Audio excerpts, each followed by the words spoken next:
Bola Ahmed Tinubu has arrived Abuja after a 15th-day diplomatic outreach to St. Lucia and Brazil. The president, who touched down at the presidential wing of the Nnamdi Azikiwe International Airport, Abuja, and was received on arrival by some senior members of the administration and the ruling All Progressives Congress.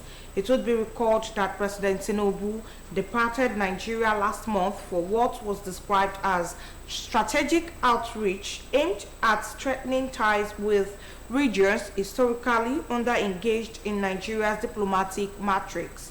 His first stop was St. Lucia, where he made a historic visit to build new ties and explore emerging partnerships with Caribbean states. He subsequently proceeded to Brazil to participate in the 17th BRICS Summit held in Rio de Janeiro.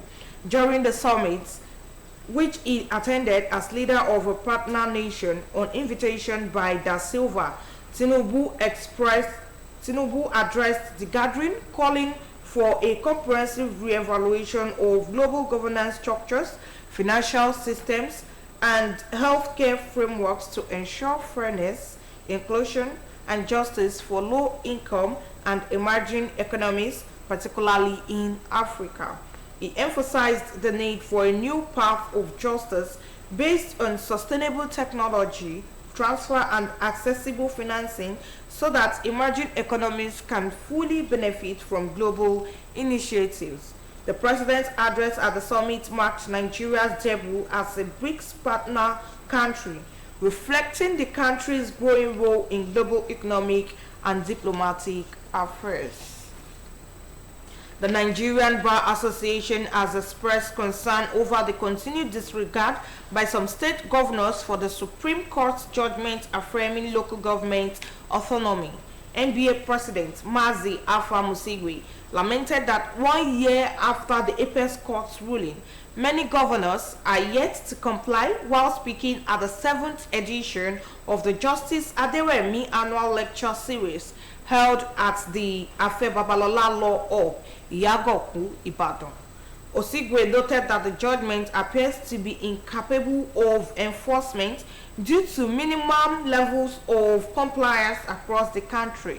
He emphasized the need for full respect for judicial decisions and the constitutional independence of local governments. He said despite judgments of Supreme Courts, many local governments in states across Nigeria is still being run by caretaker appointed by governors. Osun State People's Democratic Party Leadership Caucus has passed a vote of confidence of Governor Adeleke, unanimously supporting any decision the governor takes on the growing rumor of defection to another political party. This is contained in a statement by spokesperson to the governor, Malam Olawale Rashid, saying the leaders praised the governor's leadership and performance in office and mandated him to continue consultations with all stakeholders locally and nationally. The release added that the caucus meeting has in attendance representatives of all sections of the party and governments, namely the National Assembly Caucus, the State Assembly Caucus, the State Executive Council, the State Executive of the party, the Special Advisors Forum, the Elders Caucus, and the State Chapter of Algon Leadership. After briefing from Governor Ademola Adeleke at the meeting held at the banquet hall of the Government House, the meeting issued a communique to signal its direction on the issue at the moment. In the communique, the PDP state leadership resolved to follow Governor Adeleke wherever he goes, but recognized that the governor is still consulting on next line of action. The Socio-Economic Rights and Accountability Project has filed a lawsuit against the Nigerian National Petroleum Corporation Limited over its failure to account for 825 billion naira and $2.5 billion allegedly allocated for refinery rehabilitation and other oil-related expenditures. SORAP said it was acting on the basis of the 2021 audited report by the Auditor General of the Federation, which was released to the public on 27th November last year. The report raised concerns that large sums of public funds earmarked for critical oil sector operations may be missing or misappropriated. In its court filings, SERAP contended that the allegations outlined in the report, along with recent remarks by business magnates, suggest serious breaches of public trust and violation of both domestic and international anti-corruption obligations. SERAP therefore argued that allowing 825 billion naira and $2.5 billion to go unaccounted for would undermine efforts to build transparency and accountability in the oil sector, and that the failure to investigate or recover the funds contributes to poverty and economic stagnation. The Oyo State government has announced its alignment with the federal government's directive on the comprehensive audit of staff within the centrally deployed cadres. This was made known in a statement released by the State Commissioner for Establishment and Training, Saliu Adelabu, in Ibadan, the state capital. Adelabu said the proactiveness of the ministry aligns with the initiative of the federal government through the Office of the Head of Civil Service of the Federation of Staff Audits. He noted that the audit is designed to ensure accurate documentation and improve records management, thereby aiding the development of a reliable data bank for CDC officers across the state. He called on all MDAs to extend full cooperation to the audit team to ensure a smooth, transparent, and successful exercise.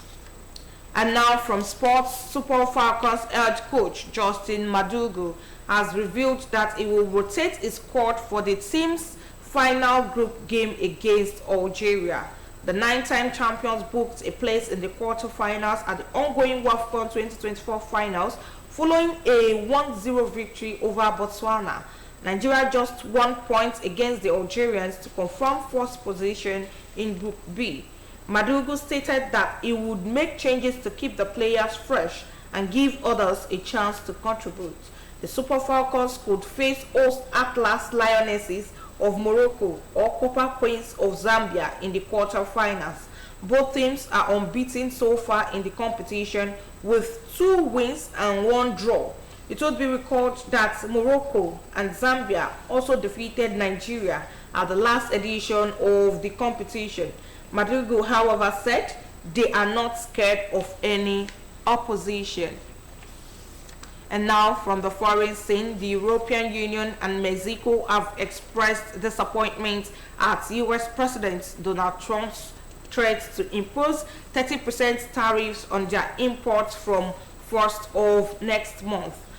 Mexico criticized what it called Trump's unfair deal and insisted its sovereignty was non-negotiable, while the EU's chief, Ursula von der Leyen, threatened to take proportionate countermeasures if needed, but both countries said they wanted to keep negotiating with the US.